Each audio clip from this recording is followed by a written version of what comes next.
Hello friends, good morning. मु रश्मि आपन को मो यूट्यूब चैनल को स्वागत करुच्ची। आम सुरक्षा आम हाथ में cyber safety awareness program by Odisha police गोटे प्रोग्राम लॉन्च करथिला ए अक्टोबर मासरे। केमिति आमे निजको सेफ्टी रखि परिबा साइबर क्राइम रो चलन देखिबा।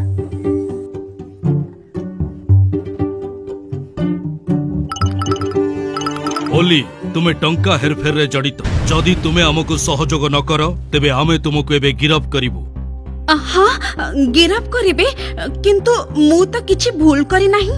तुरंत 50,000 टंका पठाओ, नचेत तुमर अकाउंट फ्रीज हे जिवो एवं पुलिस तुम घर को जिवो। ना ना मु टंका पठाउछि।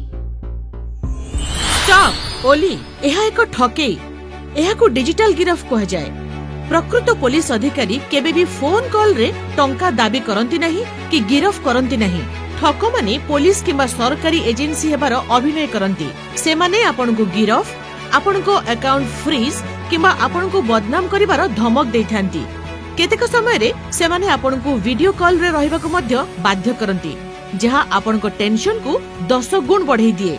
आतंकित होंतु नहीं, तुरंत कॉल को डिस्कनेक्ट करंतु। केबे भी बैंक विवरणी, ओटीपी किंबा व्यक्तिगत सूचना शेयर करंतु नहीं।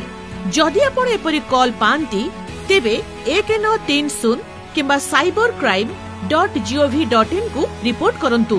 धन्यवाद सायरा, मु आउ केबे भी एमिति नकली कॉल उपरे विश्वास करिबि नाही।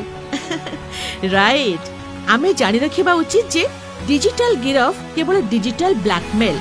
आसंतु एकाठी होई साइबर